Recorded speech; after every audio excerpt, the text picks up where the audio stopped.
In the year 1602, a new company was born in the Netherlands. It was called the Dutch East India Company. This company was different. It was given special rights by the government. The company could build forts, it could have its own army, it could even make treaties with other countries. Its mission was to find new trading routes to the East Indies. The East Indies were a source of valuable spices. These spices, like pepper and cloves, were in high demand in Europe.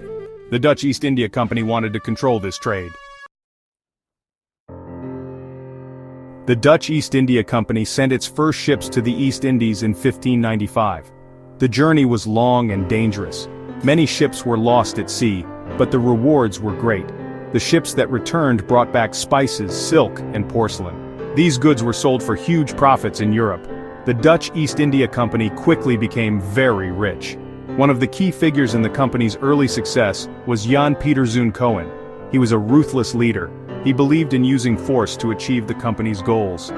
Cohen captured the city of Jakarta in 1619. He renamed it Batavia and made it the company's headquarters in the East Indies. Batavia became a major trading hub. The Dutch East India Company continued to grow in power. It established trading posts throughout Asia. These posts were in India, Sri Lanka, and Japan. The company had a powerful navy. It used its navy to protect its ships and trading posts. The Dutch East India Company was becoming a global empire. It wasn't just about trade. The company also became involved in local politics. It made alliances with local rulers. It even waged wars to protect its interests. The Dutch East India Company was one of the first multinational corporations. It was a powerful force in the world. Its influence was felt across the globe. Batavia quickly became the jewel in the crown of the Dutch East India Company. It was a bustling city. People from all over Asia came to Batavia to trade. The city was a mix of cultures and languages. The Dutch were the rulers, but they were outnumbered by the local population. Batavia was a symbol of Dutch power and influence in Asia. The city was also a center of learning. The Dutch East India Company established a library and a botanical garden in Batavia. Scholars came to study the plants and animals of the East Indies. Life in Batavia was not without its problems. The city was often hit by outbreaks of disease. There were also tensions between the different ethnic groups, but Batavia remained a thriving center of trade and culture for centuries. Section 5. The Dutch East India Company's monopoly. The Dutch East India Company had a monopoly on trade with the East Indies. This meant that it was the only company allowed to buy and sell goods from the region. The company used its monopoly to keep prices high. This made the company very profitable. But it also hurt consumers in Europe who had to pay more for spices.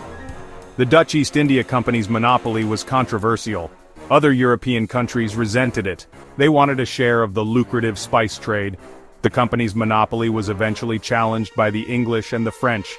These countries established their own East India Companies. Competition from these rivals would eventually weaken the Dutch East India Company. Section 6. Seeds of decline. By the 18th century, the Dutch East India Company was beginning to decline. There were several reasons for this. One reason was corruption. Company officials were often more interested in enriching themselves than in serving the company. They took bribes and engaged in smuggling. Another reason for the company's decline was competition. The English and French East India Companies were becoming increasingly powerful. These companies were challenging the Dutch East India Company's monopoly on trade. They were also fighting the Dutch for control of colonies in Asia. Section 7. Competition and conflict. The Dutch East India Company faced many challenges in the 18th century. One of the biggest challenges was competition from other European powers. England and France both had their own East India Companies. These companies were eager to get a share of the lucrative spice trade. The Dutch East India Company also faced challenges from within. Corruption was rampant within the company. This corruption made the company less efficient and less profitable.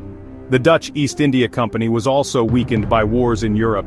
These wars drained the company's resources and manpower. The company was no longer able to maintain its vast trading empire. Section 8. The fall of a giant.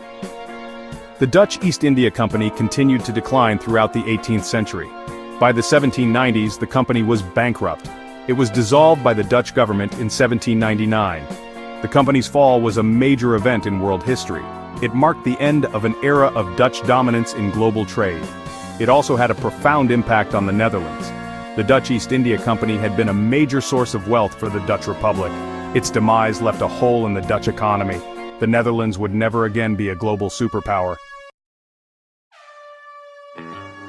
Section 9. Legacy of the Dutch East India Company. The Dutch East India Company may be gone, but its legacy lives on. The company was a pioneer in global trade. It helped to shape the modern world. The company's legacy is complex. It was responsible for great innovation and exploration, but it was also responsible for exploitation and violence. The Dutch East India Company story is a reminder of the power of trade. It is also a reminder of the dangers of greed and corruption.